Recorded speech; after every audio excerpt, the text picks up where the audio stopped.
Assalamualaikum warahmatullahi wabarakatuh. Welcome back my YouTube channel Calon Pengusaha Sukses. Di pagi hari ini saya akan sharing tentang apa saja yang perlu dipersiapkan untuk pencegahan hama pada tanaman cabai.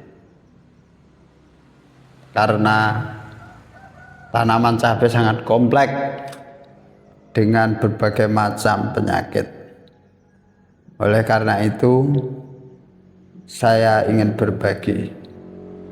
Jika video ini sangat berguna buat Anda, tolong klik like and subscribe. Tapi jika tidak berguna, tinggalkan channel ini sekarang juga karena tidak berguna. Oke? Ini bukan berdasarkan hanya catatan, tapi ini obat sudah saya gunakan dan memang terbukti. Awalnya dulu saya punya kawan PPL, ya mungkin hanya PPL. Jadi saya tanya, Pak, untuk obat ini apa? Dia bilang, wow, cocoknya obat ini. Ternyata obat yang saya gunakan tidak sesuai.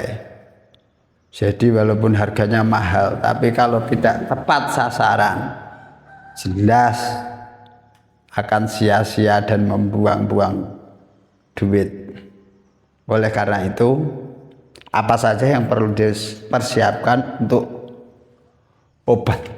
obat tanaman cabai? Yang pertama yang harus dipersiapkan adalah insektisida.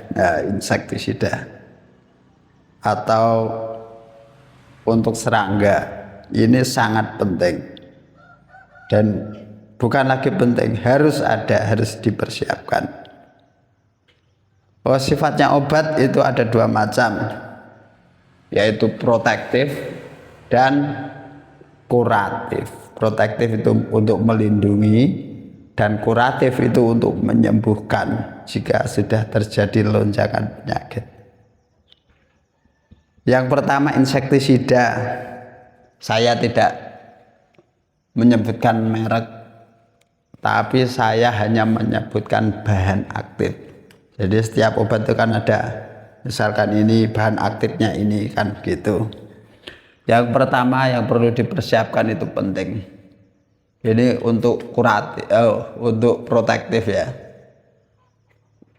Tanaman 4HST, 5HST itu harus ada ini dengan bahan aktif Profenofos.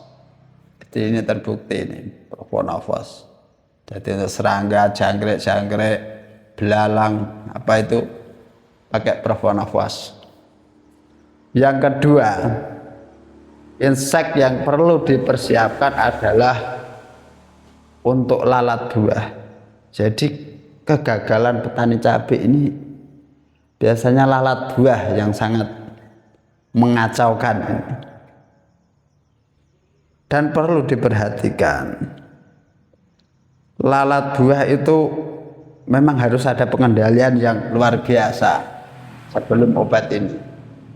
Yang pertama, jika ada busuk buah yang rontok-rontok itu, apa yang kena suntik, itu harus kita kumpulkan, kita ambil, kita bersihkan, kita bakar. Kalau enggak kita bakar, kita ditaruh di wadah, pakai tutup, dah di situ kasih insek, dah mati jos. Tapi untuk pengendaliannya, kalau bila sudah terserang hama, itu harus menggunakan bahan aktif triazofos. Jadi kalau ada yang bertanya, apa Pak obatnya ini? Tanya di kolom komentar, karena saya tidak promosi obat ini ya. Jadi saya tidak menyebutkan merek. Yang kedua yang perlu dipersiapkan yaitu obat jenis akarisida. Jadi jenis pestisida untuk kutu-kutuan, tungko, apit, kutu kebul, dan trip. Seperti kejadian cabai pada keriting. Nah, ini banyak kendala. Nah, keriting ini disebabkan oleh bermacam-macam jenis ini, seperti tungkau, kutu kebul, trip, apit itu. Yang saya sarankan, pakailah jenis yang sistemik, kontak dan sistemik. Jadi dia terkena mati. Kalau sistemik diserap tanaman, tanaman nanti dihisap oleh kutu kebul, apit, trip, itu masih bisa kena. Jadi saya sarankan pakai yang sistemik ya. Karena apa? Karena ini sangat penting. Bertahun-tahun ini saya ini baru ketemu itu obat untuk keriting. Wah, ternyata luar biasa. Jadi saya ini istilahnya peneliti ya. Saya bangun jam 12 malam, saya ya lihat pohon cabai. Bangun pagi 2:30 ya saya lihat cabai. Apa yang terjadi? Yaitu saya perhatikan memang sangat kecil dan tidak bisa terlihat. Yang perlu disiapkan untuk obat ini yaitu bahan aktif diaventurer. Yang pertama, minimal 2 ya, minimal 22 untuk insek, minimal harus punya 2 jenis dengan bahan aktif yang berbeda. Karena apa? Supaya penyakit atau hama itu tidak resisten, jadi tidak kebal. Minimal ada punya 2, jadi kita rolling bergantian tas spraynya itu. Yang kedua yaitu ada abamectin. Ini sangat penting dan terbukti. Jadi semua keriting semua ini tanaman cabai keriting semua ini.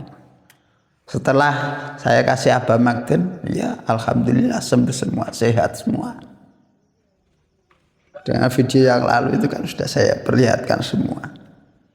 Memang dulu itu ketika saya masih tahap belajar itu ya, wah ini tanam cabai sekitar 500 batang, keriting semua alhamdulillah. Dan total gagal total semua. Makanya saya ingin berbagi. Kemudian yang ketiga yaitu yang perlu diperhatikan yang tidak kalah penting ini,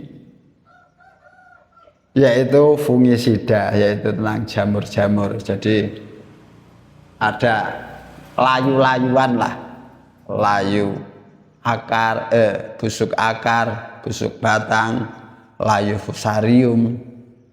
Ini yang perlu digunakan ini yaitu yang pertama dengan bahan aktif diafenoconazole. Nah, ini memang sudah terbukti ini. Kemudian yang kedua mancozeb yang terbaru-baru. Memang ini sangat penting. Kadang ini untuk petani pemula, dia itu nggak tahu, Pak, obat yang bagus untuk cabai, tanaman cabai saya itu apa, Pak? Dia tidak melihat apa jenis penyakitnya. Makanya kita harus selektif, harus tahu apa penyakitnya dan obat apa yang harus digunakan. Nah, ini untuk catatan lagi. Jenis fungisida untuk jamur-jamuran ini seperti propinep. Ini kalau sudah terserang jamur yang agak parah, ini harus pakai propinep ini. Tapi ini digunakan ketika musim panas. Kalau kita musim hujan seperti ini, kita harus menggunakan yaitu tembaga hidroksida. Awas jangan keliru. tembaga hidroksida untuk musim hujan. Jangan gunakan propinep karena tidak cocok, karena dia ada seng. Oke, itulah sedikit yang bisa saya sampaikan. Semoga bermanfaat. Jika video ini bermanfaat buat Anda, tolong klik like, share, and comment, dan subscribe. Kiranya cukup sekian. Ada pertanyaan silahkan tanya di kolom komentar. Billahi taufiq wal hidayah. Wassalamualaikum warahmatullahi wabarakatuh. Salam hebat luar biasa.